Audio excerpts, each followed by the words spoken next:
before we get started. Last night we had a main break. I had to work 2 hours OT. Does this leave without taking effect that? This is without pay, so if you work more than 40 hours, you'll get overtime. That's how it works. Yeah, but I mean, is this gonna count as 8 hours work? No. Okay, so Well, then, it's like you don't know how many hours it's gonna be. yeah, but, so then I'll lose the time and a half. I'll just get paid 2 hours? It depends on what you do the rest of the week. If you hit the 40-hour threshold. Overtime is when you Yeah, but I'll be- work I'll- more than 40 hours. This isn't work. Yeah, okay, so then I won't have my 40 hours in. Absolutely, that's exactly right. That's why I missed a couple of things. I worked overtime on a Saturday, and I would make one of the things because I would have lost my overtime. Can I talk to these guys for 1 second? With all you, is that okay? Sure.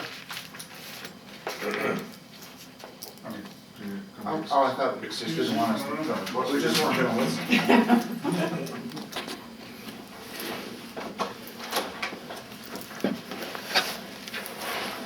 Okay, for on the record, this is a collective bargaining session between Pasco County and the International Brotherhood of Teamsters Local 79. I'm Jim Sharp, negotiating for the county.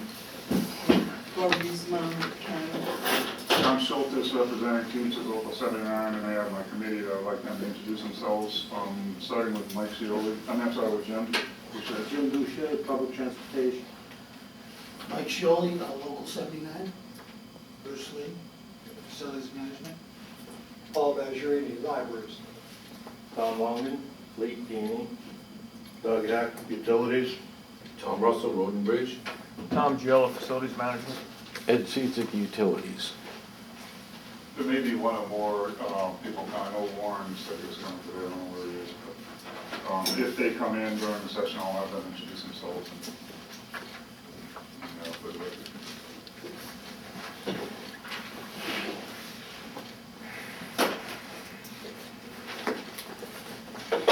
Okay, that's all yours. Well, obviously, we went through the impasse process, and there were numerous articles that were tentatively agreed to, some of them at hearing, and we would like to just move forward with keeping those tentatively agreed to, and adding the additional, continuing to negotiate over the what the parties consider to be open articles, and kind of move forward from there. That's okay with you guys. Why don't you identify for us, I'm working from the contract that was submitted for ratification, so I assume you're doing the same thing. You can identify the ones that are, you want us to TA on. Why don't you tell us which ones those are? Well, I actually don't even have a list of the ones that are considered TA. I have the ones that are considered open. I don't know if that makes any sense. I just assume that we're on the same sheet of music with which articles were tentatively agreed to, but I guess we can just subtract other numbers I've given you. Meaning that the numbers I'm going to give you are articles that are considered open. I preserve the same numbers just for the sake of us. Open meaning you have a proposed one that varies from what was submitted for ratification. Open meaning that we have not reached an agreement on those articles. There's articles that we've reached agreement on, and there's those that we have not. And so when I consider them to be open, I consider those articles that we have not reached agreement on. Give me the list however you want to do it. Article 5, monetary benefits and past practices. Article 9, union dues deduction. Article 10, bargaining at work. Article 15, union stewards. Article 19, seniority. Article 31, leave time excluded. Article 32, leave without pay. Article 35, promotions. Article 42, employee performance evaluation. Article 43, work schedule and overtime. Article 45, reduction in force layoff. Article 48, holidays. Article 49, wages and salaries. And Article 53, relief home delivery drivers, limitation on benefits. Those are articles that we believe are still open. Not 56 duration? Well, yeah, obviously, we need to get the duration article, but I mean, it's just a matter of how long the contract is going to last, and I can't see us reaching an agreement on that. So it's open. It's still open. And, you know, if there's other ones that I inadvertently left out, I guess we'll discover them as we move forward. And so, I guess, can you share what the county's position would be with respect to articles that are not listed that we believe the tentatively agreed to? Are you guys willing to move forward with those? We'd have to see the totality of your proposal on what you've identified as open. See whether this process is open, triggers one of the other issues. Okay. We have a couple more committee members in the room. We're recording this, guys, just so you know. You want to introduce yourselves, just your name and what department you're in. Frank Pilgrim, Utilities. Warren Johnson, Utilities. All right, well, we do have proposals on all of these open articles that I've identified, and in light of some new news that we received this morning, we have a newspaper article, a press release, I'd like a minute to talk to the committee in caucus, because it may affect one or more of these proposals, and I've just discovered this news in the last 5 minutes, so I'd like a few minutes to go over this with the committee. All right, how long do you need? 10 minutes.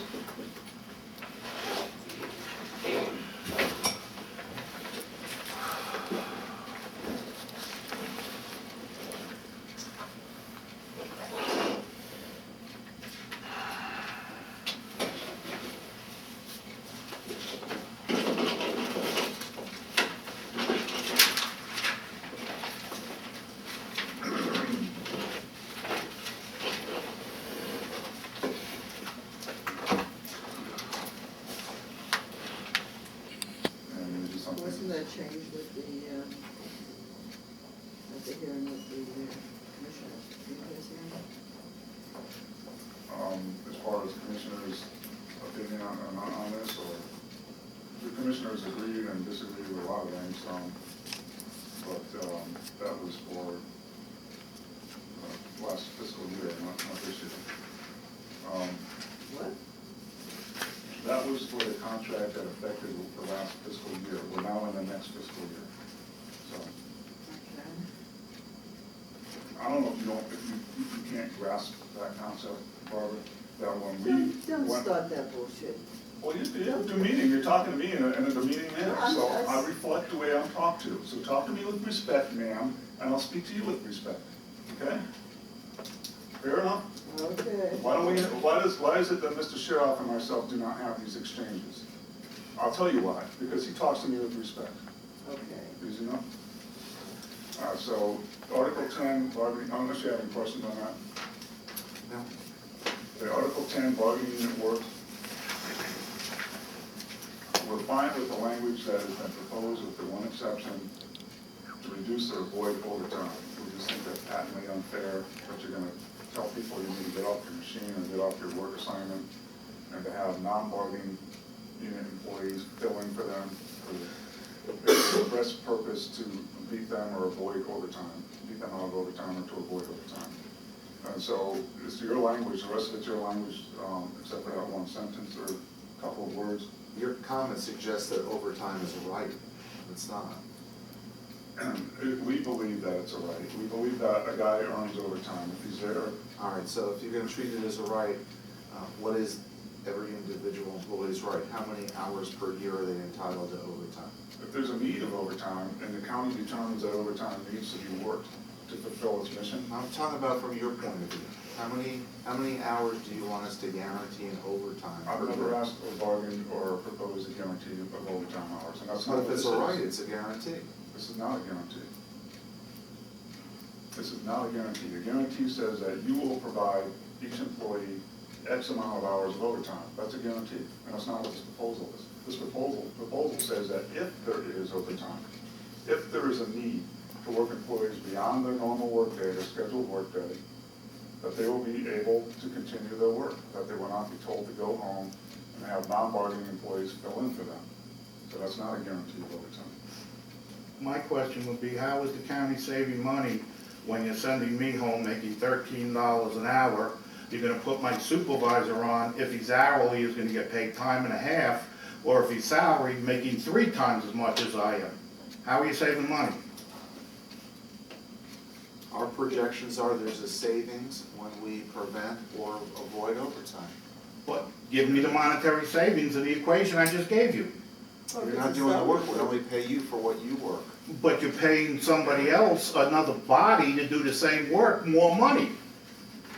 So I was saying is that don't take me out, put someone else in. If there's no overtime, don't give it to anybody. Don't have somebody else come in and take the work. That's all this is saying right here. It's not saying you got want the overtime.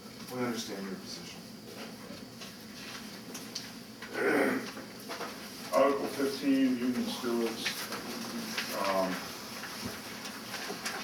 We're fine with having this pool, as expressed at hearing. If that's what it takes to get our first contract, we prefer to have the union stewards paid and not have it lost of time. We're willing to come off, back off of that to just have this pool, voluntary pool created, and we're willing to tee it up. So you don't have a proposal on this? This is a proposal. We're willing to tentatively agree. The other ones showed changes. This one doesn't show any change. I didn't say it was a counter proposal. We're willing to TA. This is your language.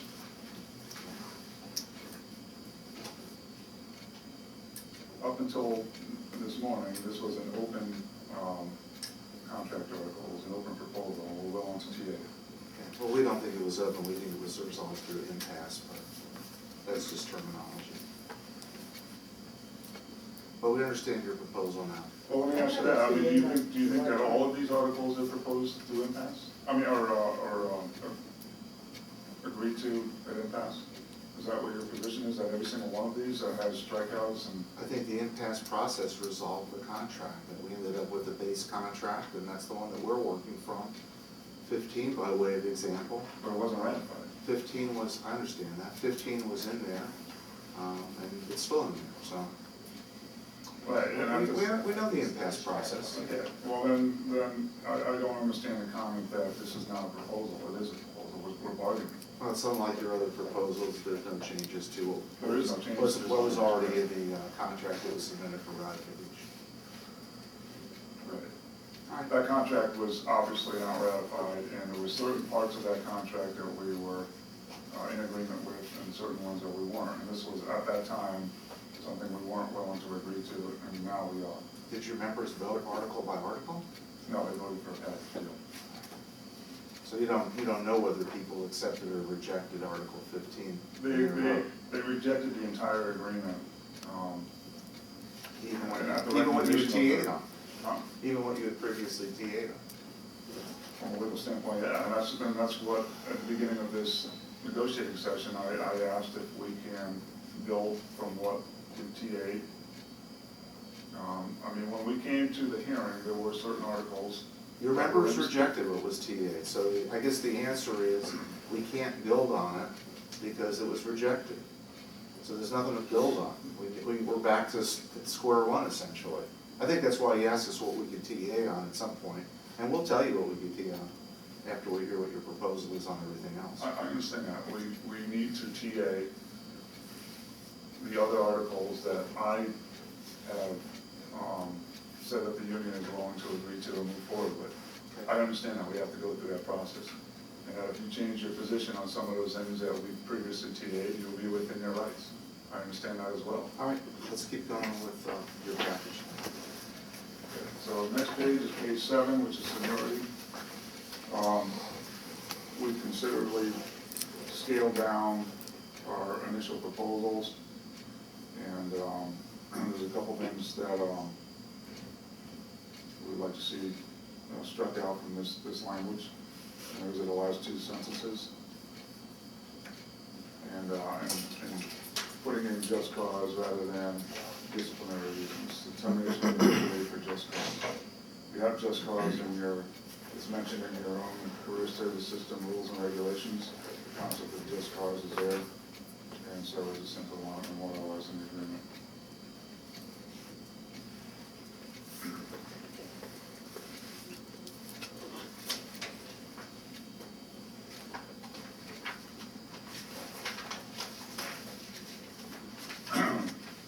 Next one is page 8, Article 31, leave time excluded.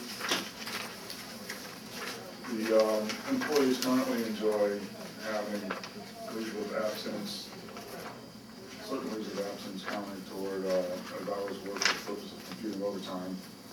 And sick leave is not one of them, so we want to preserve what they have now.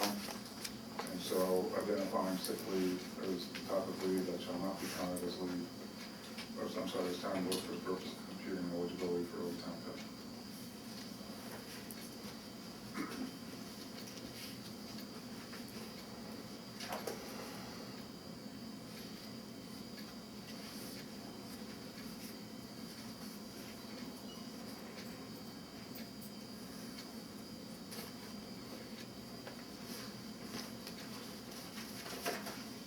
Okay, 32. Leave without pay, we're willing to TA this article. If I remember correctly, in our previous bargaining sessions, there was language in there that changed or adjusted the seniority date for someone who was taking leave without pay. And we had countered that, we wanted those references removed. And this version was the version that was presented at the hearing, and it's fine with us. It's the same version TA'd on February the 2nd, 2012. February 2nd is the date of the hearing. That was the date of the hearing with the. 2012 or 12. February of 12? Yeah. Yeah, you have some items in it that are open that you previously TA'd. Where's the TA language from February 12th? And do you have that? I don't have it with me. Okay, because my understanding is that we had gone to the impasse hearing not having this TA. And if there's, The relief We and showed, that, yeah. union stewards, there's a bunch of them that you have. we never agreed to union service, I'll tell you that. On the February the 2nd, 2012, we have the TA'd on the relief home driver, delivery driver, limitation of benefits, leave without pay, I don't know where you're getting your notes from. position reclassification, and collateral documents. We never agreed to relief drivers because there was verbiage in there saying that they may not avail themselves of the grievance of disciplinary appeal process. I never agreed to that. I know quite clearly.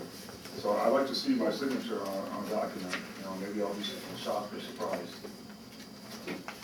But I don't recall. Doesn't matter, it's open now. I agree.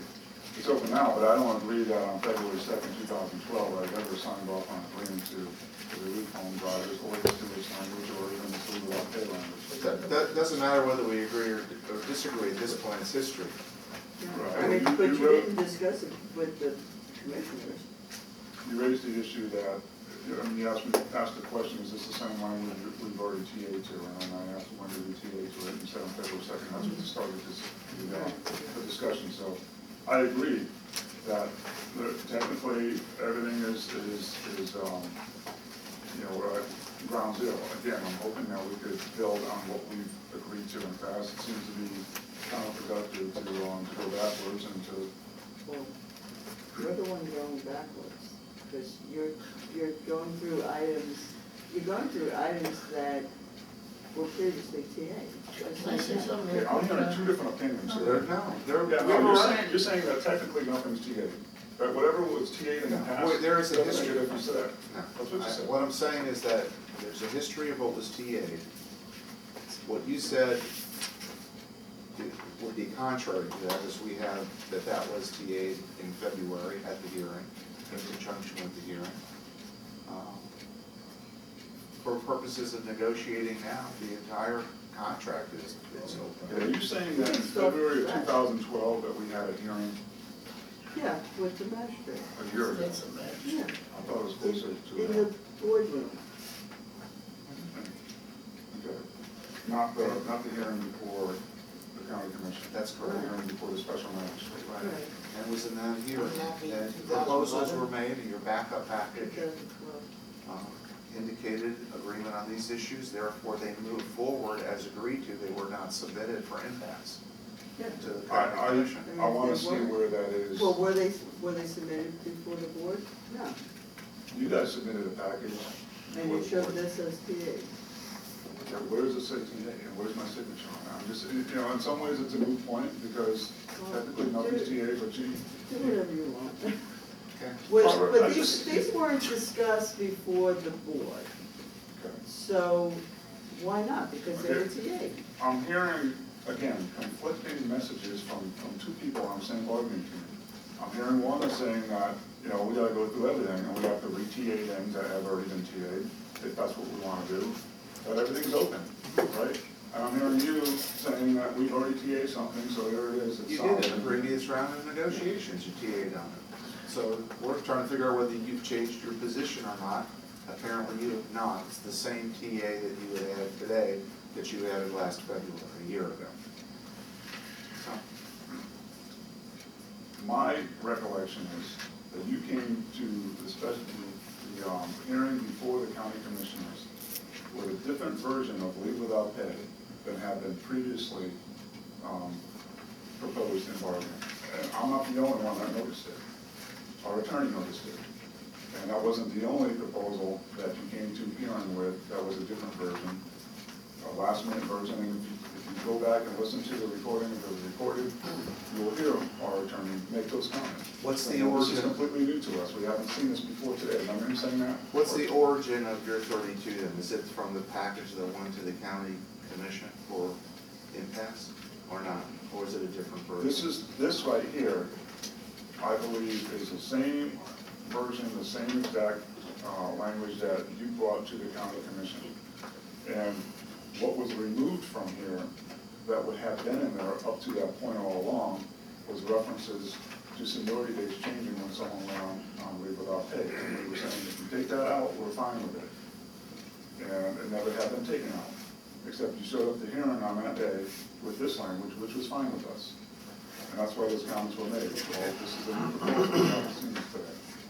And so, this, I believe, is out of the public service rule with a couple of things removed. And those things that are removed are references to seniority date.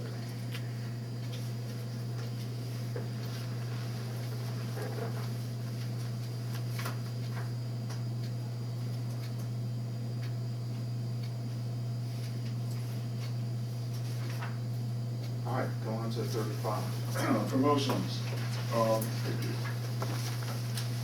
We backed off a lot of our seniority rights proposals for different things that seniority would affect. Understand that this is a first agreement. But however, there are a few things that we really want to have seniority apply to, and open positions and promotions are one of them. So if layoffs is the other. Those are the two big things. So when there's an open position and you have 3 or 4 people who are applying for that open position, and all 3 or 4 people are equally qualified, that we want to have seniority prevail. If they're not equally qualified, then this would not apply. So if you have someone who's a 20-year employee and someone else who's a 5-year employee, and a 5-year employee is more qualified for that position, then the 5-year employee would get the, we're not gonna argue that, but if both employees are equally qualified for the opening, we just think it's fair that the person who's been there longer would enjoy receiving that position. So now, the first paragraph that bolded and underlined is obviously a revision to your previous language. And it refers to just openings in general. And then the second paragraph, which was your original language, would just pertain to promotions. the title of the article was promotions, but not everything is necessarily a promotion when someone, I guess, is going from applying from one job to another, and if that pay grade doesn't change, that may not be considered a promotion because it's not an increase in pay. However, we still feel that that's an opening that someone may want to apply for, and that their seniority should be a factor. And at the tail end of the second paragraph, they added, provided, the sentence reads, nothing herein shall limit the county from hiring an outside candidate for any bargaining unit position, provided there are no qualified county employee candidates. And it's just kind of repeating what's said earlier, that it's the, I guess it's basically the scheme of the county to hire from within. It's just that we want to, drive that back home, that you shouldn't hire from outside unless you have to. I just think it's fair. It's good morale building, and if there's nobody qualified, then boom, you go outside. And the other strikeout on the bottom there says a promotion shall normally result in a pay increase as follows. I don't know why, what would be considered abnormal, but if someone's getting a promotion, that they should be entitled to an increase.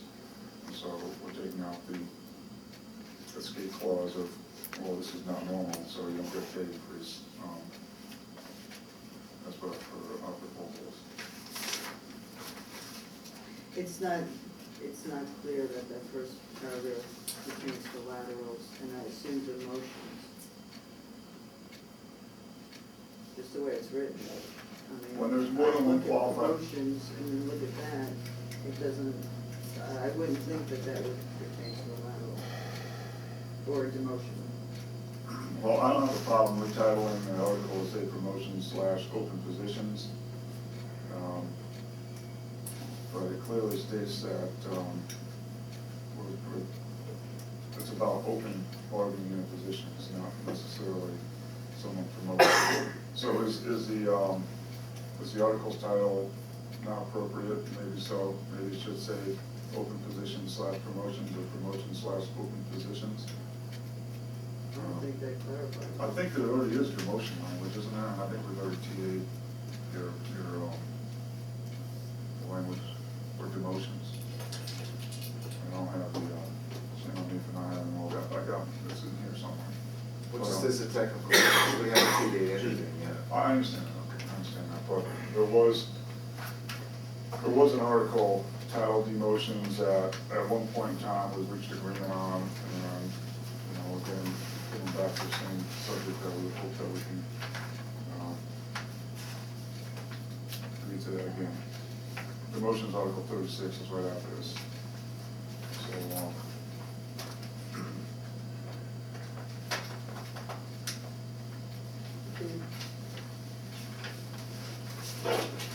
next one is employee performance evaluation. We were strongly opposed to not having the ability to plead or appeal an evaluation in the spirit of cooperation and moving forward. We're willing to agree to that there cannot be or may not be plead or appeal. However, if we have a situation where if an employee asserts that his or her evaluation score was influenced by a discriminatory bias on the part of the evaluator, the employer may request a review meeting with the union business agent and the personnel director to discuss the allegation of discriminatory bias. Just because an employer requests a meeting with the business agent doesn't mean the business agent is going to grant that meeting, specifically if it's a non-member making that request. But if someone feels that it's really a slanted case, and if I'm a business agent, I like to have the opportunity to review the facts and look at things, and it may be something that's outside of the contract. It may be something more appropriate in the EEOC's venue. But at least we can have a meeting to sit down and talk about it and get the facts of it.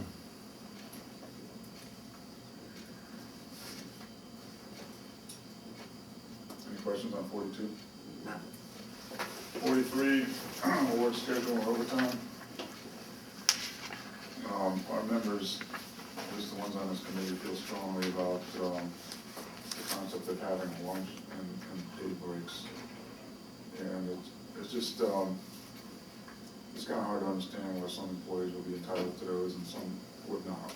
So this language is pretty simple. Unpaid lunch says each employee shall be entitled to an unpaid lunch break that is scheduled at the discretion of the department, division, or director. You guys are certainly, within your rights to determine when that lunch break is, but they should be entitled to one.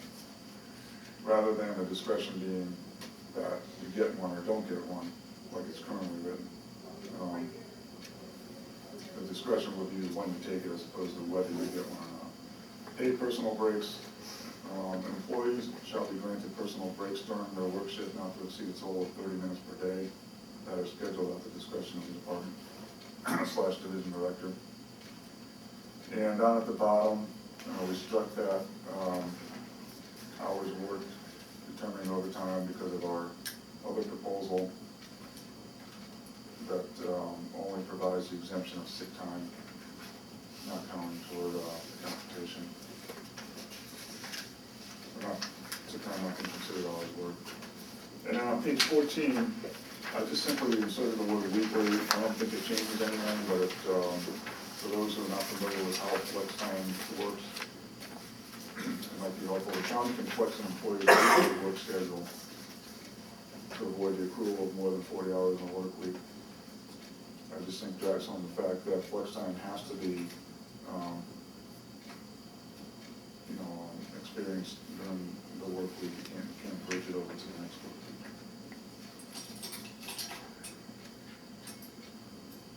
So, let me see if I've got that. Give me an example of that. I'm not sure how that works. Well, my understanding of flex time versus comp time is that once you go outside of the work week, you have to award the employee time and 1/2 off for hours worked in excess of 40. So flex time, if you are on a path of accruing more than 40 hours, an employer can send you home early on Friday to avoid you hitting that 40-hour threshold. But if someone works overtime or extra hours during the course of the week, and they say, well, listen, next week, why don't you just come in 2 hours late next Monday? That would not be permissible. And I think that's the law. So as I understand it, so this is just identifying that. Doesn't change anything. All right. Page 15 is Article 45, reduction in force layoff. You guys should be happy about this. We're willing to embrace your retention matrix. However, with a slight revision, that the employees will be awarded with 1 point for each 1 year of continuous service. And keep all the rest of that stuff in there, which we really don't like, but the committee realizes that there's a strong push to have this retention matrix, and through a lot of thought, it seemed like if an employee was given 1 point for 1 year, that it would be livable, we can live with it. Well, if you get a point for every year, doesn't that just mean it's a seniority system?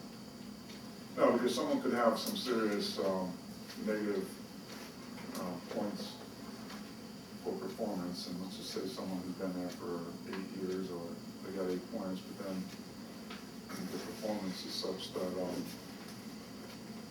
they get zeros, and so they're negative 8 points, so their score is a 0, and it wouldn't just be based on seniority.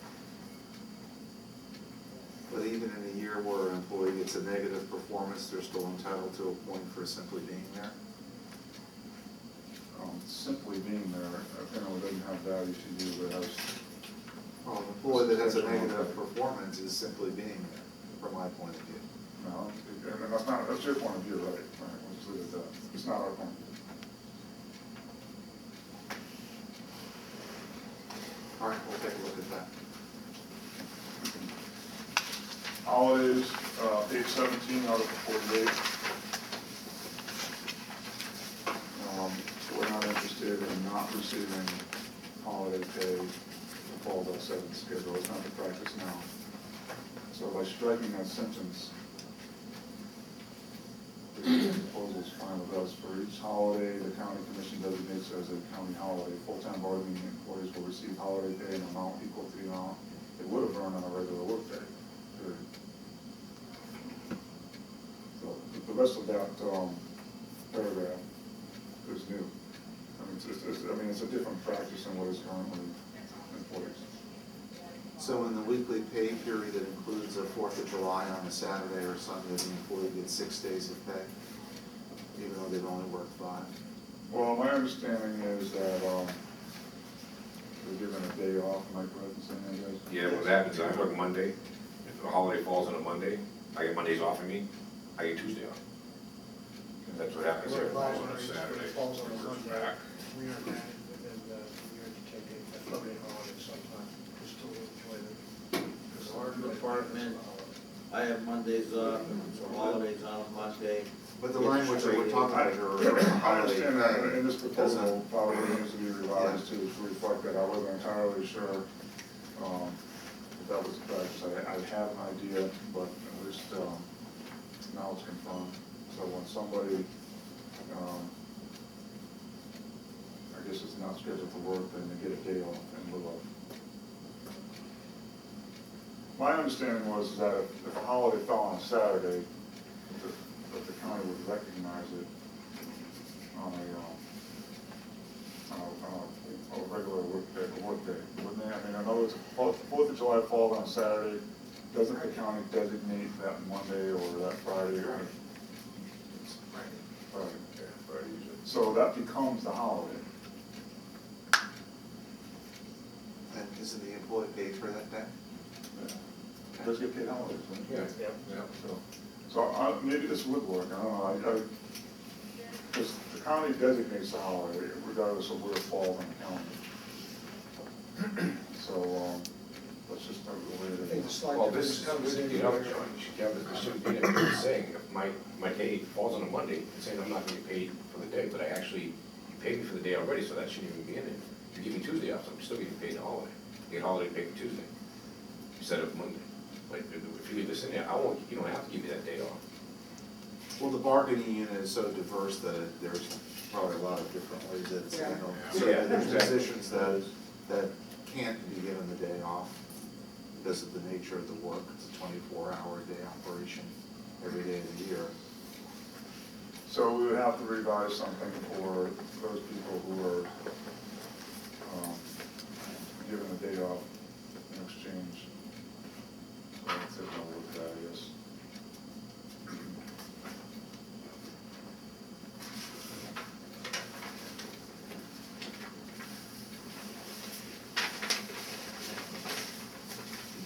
Okay, 49, this is, you pulled this back, right? You're gonna give us a different proposal on wages? Yeah, I'll return to strike through it. no, I can just communicate it verbally. Hang on a second.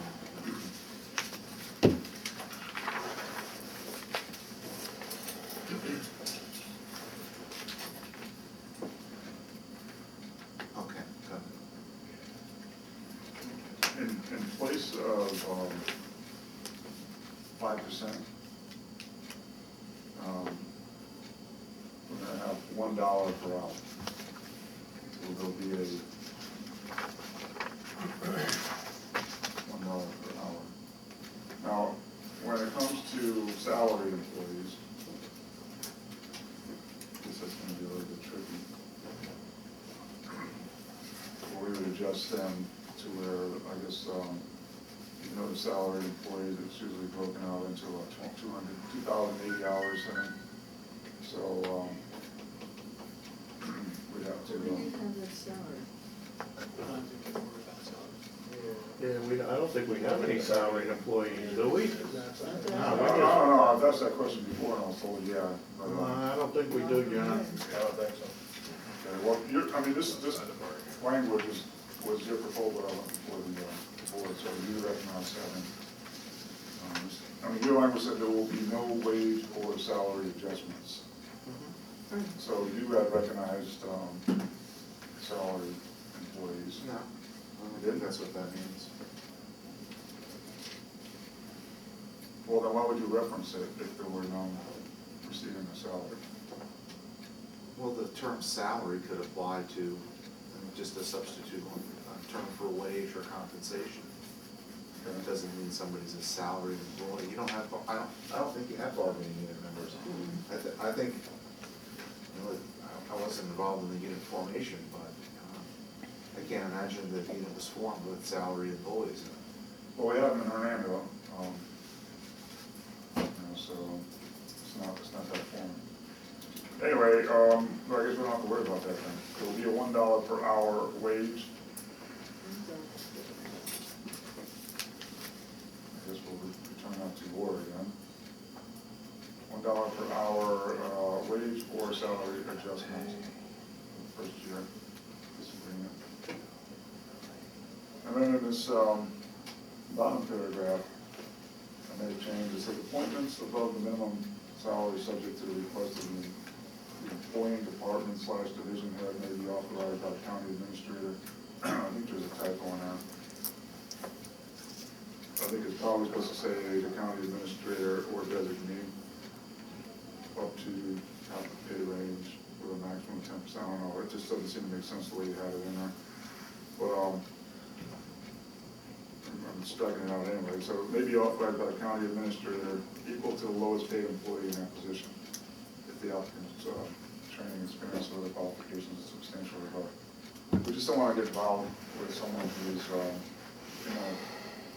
in a pay range, they're midstream of it, and then someone gets hired off the street, and just because whoever in the department, I guess the county administrator or his designee determines that this person is worth more, that they're going to give them more than someone who's already been there. You realize we use that for in-house as well, right? Well, I'm not surprised that you do, but if somebody is,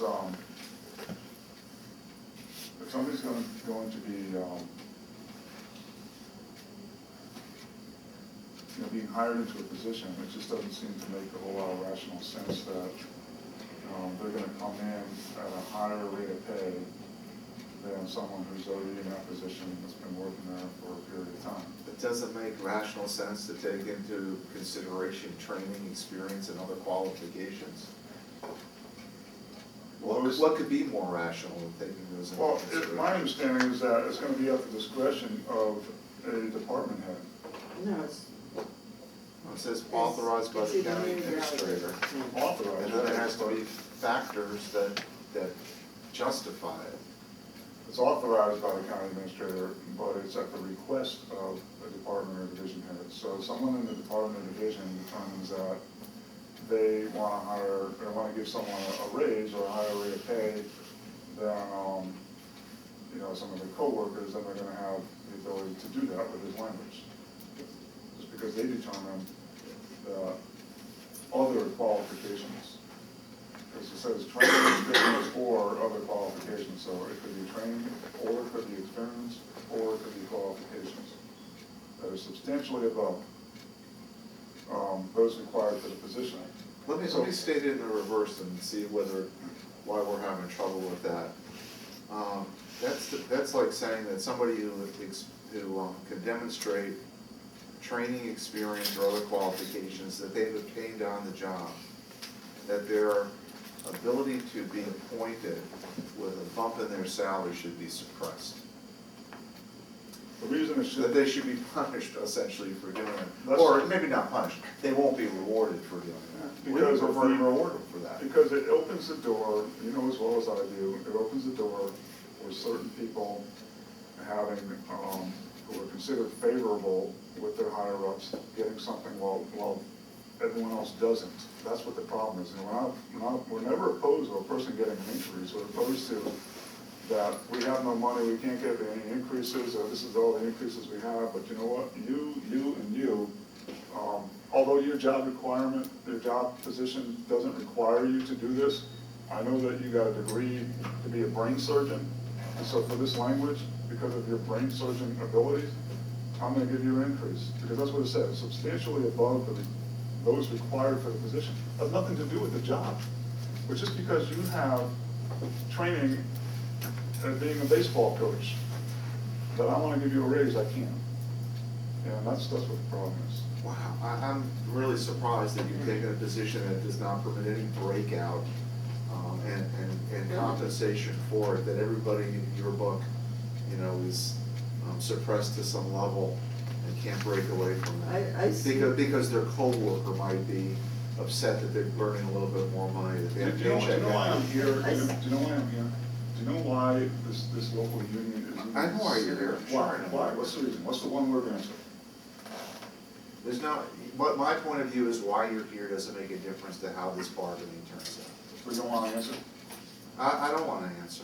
Okay. You want to hear my opinion of why I'm here? I don't want to join Barbara in insulting you. I can give you an example where this takes place. I And tell you, You say insulted, In the- you in say the park- insulted all the workers there, because he's representing them. In the parks You department, That's exactly what it is. can pitch that union spiel to me, but it's not. That's exactly it's what not it is, going and you can anywhere. ask any one of these people that are here if they take offense to that either. The reason I am I get here. I haven't said anything to offend The anyone. reason because I I'm haven't here, the offended reason anyone. I am here is because this woman cannot effectively manage in a human resource capacity the workforce. You can't effectively do it, you failed. You failed to effectively, no, you can try that. I don't have to try anything, I Barbara. can I am just here tell you, because a these- group of workers, a substantially large group of workers, have decided that they had enough, that they don't feel they're being treated fairly, It's, that there's favoritism rampant, okay, and that's why I'm here. That's why Okay, I'm here. So and to I'll say tell that, you, to say that, I'm the that my one- position is to, hang on, that my position is to suppress workers, and that's what, that you're so surprised that I wanna To suppress suppress someone from giving, compensation. it's because when you're gonna give a raise, you gotta be fair about it, and Suppress that's what, compensation. Well, see- That's what you're proposing. that's I'm the your one that- position of what I'm proposing, I it's not. see these requests, and I'll tell you, I get more of these requests for in-house promotions than I do for I'm outside. sure you do.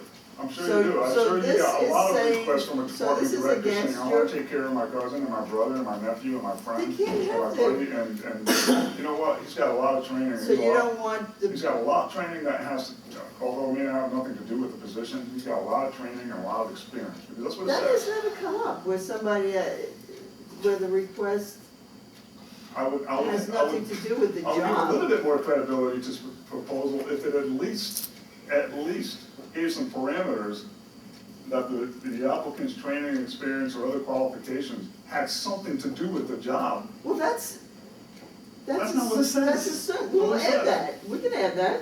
No. You think I'm gonna look You at have a something that has proposal. nothing to do You with have the a job? proposal, I called it out for what it is, we know what it is. Yeah. We know what it is, and we know that it's. Okay, All right, so we gave So one you person s- that got a degree in what did you say, in I have no brain idea. surgery or I have something? no idea. You know, Well, you're so freaking immature, it's unbelievable. It's just, You know, I don't know why you have to, you insist why I on have to getting do what, why I have to sit personal. here and listen to you, I don't know why either, I guess because Yeah, somebody this appointed is you my to this favorite position. time of the Somebody day must have too. appointed you to this position, and apparently you Yeah, couldn't do it yeah. yourself, so you had to hire an attorney from across the state, because John. you couldn't even do it. So let's just move on, we've already said enough. Article 53, John, let me relief get- home delivery when I'm drivers. moving on to it, I make this comment that Go ahead, make it count. when you speak like that, we don't think you're speaking. I really on don't behalf- care. We don't think I you're don't speaking care on what behalf you of the think. other I employees. really don't care. Because the other employees don't I show really that don't care. level of disrespect. I'm not concerned with your opinion of me, I just don't care, okay? Just You- anyone you that asked me probably 10 care minutes what I ago. think about you, you probably don't care, right? I don't care at all. There you go, so we're on the same page. Okay. All right, so the next one, Article 53, relief home delivery drivers. I'll ask the human resource director if she knows how many of these people are left working here. I think one, And which one would that be? I think it's the first one. Lisa? And this whole article, I've said several times, makes no sense. Why the relief people are even in the bargaining They're unit in the bargaining unit because PERC determined them to be in bargaining unit. at your request. Regardless, PERC made that determination. Okay, the request. They make a determination based on the information that's given to them, and their infinite wisdom, they decide who's in and who's out. So by the proposed language, you're effectively cutting them out of the agreement, because it says they can't use the grievance or disciplinary appeals process, not that there's even one being proposed anymore. Let's, how about this? In hindsight, probably, you probably agree that the relief delivery driver shouldn't have been included in the bargain. I think you probably would. No, I don't. Because we've talked about it a number of I times. and I got that don't agree with impression. that. Why don't you join us in a petition for union clarification and let's remove them? I don't agree. What did you just say? You said that you probably agree that they shouldn't be in the union. I don't agree with that. All right, we'll take that first part out. Would you agree to join us in a petition for union clarification to remove them? Later on down the road, if you want to do a unit clarification, you certainly have a right to. Oh, I know. I have Whether a I right agree to. with it or not. That's not what I was, I'm asking if you would agree to it. No, I don't. I don't agree to what FERC has decided to be appropriate with this particular group. And if at some point in time, there's no relief home delivery drivers at all, I guess it's a moot point. But for the time being, there's at least still one employee still working on it. And she has a right to be included in this agreement if FERC determined that she should be included. Okay?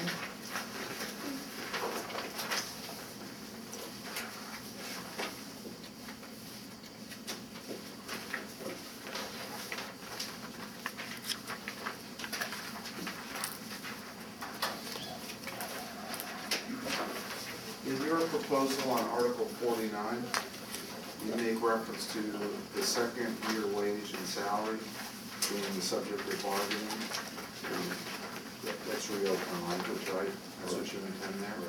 So now, what is your proposal for the term of the agreement? The first Well, I said earlier, having a 2-year agreement was kind of what I was. Starting and ending when? Starting when? Starting and ending when? Yeah. I guess it would be effective October 1, 2012, and expiring September 30th, 2014. And when would the reopener occur? I guess 90 days, a minimum of 90 days prior to the expiration of the fiscal year, which would put us Still in bargaining over this language. Well, we don't know. I mean, Well, we don't know, but based upon our previous experience, that's about what it takes to install. There's a lot of open I mean, articles. it's, you know, we. So why wouldn't we talk about that? I don't have a problem with having a 2-year wage proposal. I assumed that it would be easier to talk about the second year next year, or later on this year, the next fiscal year. But if you want to capture, wages and not have to reopen the thing, I'm not opposed to that either. It's just so, I just thought that this would be a quicker way to try and get a deal done. And then come right back to the table? What's the point? Just for wages. It's not like we're opening up the whole. Clearly don't like to meet with us, so why would we I don't just do it all necessarily at once? enjoy it, Okay. but it's a necessary evil. Like going to the dentist and getting a root canal. If I come around I'm interested in why you went, if you moved from the percentage to the dollar amount in your wages. because the committee I represent told me that's what they want. I'll tell you just in concept, we feel that across the board, hourly rate increase would benefit the people who need it the most. The people at the lower end of the, earnings that work for the county would receive a more usable increase than the people who are higher up. I mean, percentage-wise, higher up you go, the dollar means less and less. So that's the spirit of the proposal. Would you consider, the answer really is yes, you've already considered this, but a variable within the bargaining unit? Some range between, $1 or a little bit less or a little bit more within the bargaining unit? That type of? Yeah, we're not opposed to looking at anything. I mean, obviously, that's what we're here to bargain. And, you know, I don't disagree conceptually that to have a graduating scale may be something that might interest this committee. You know, in other words, starting at $1.25 and working down to 75 cents or 25 cents as an example. So that those that are currently making the least would see a little bit more increase than people making the most? That's what the intent is. So, if you want to comment something along those lines, I might be interested.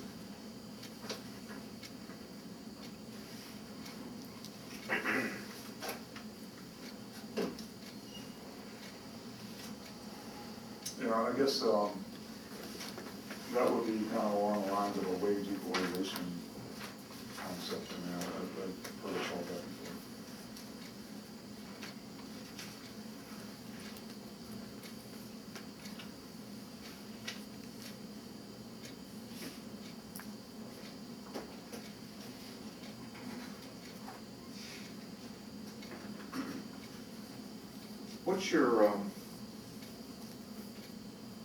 What's your proposal on Article 30, workers' compensation? What language are you saying that you would be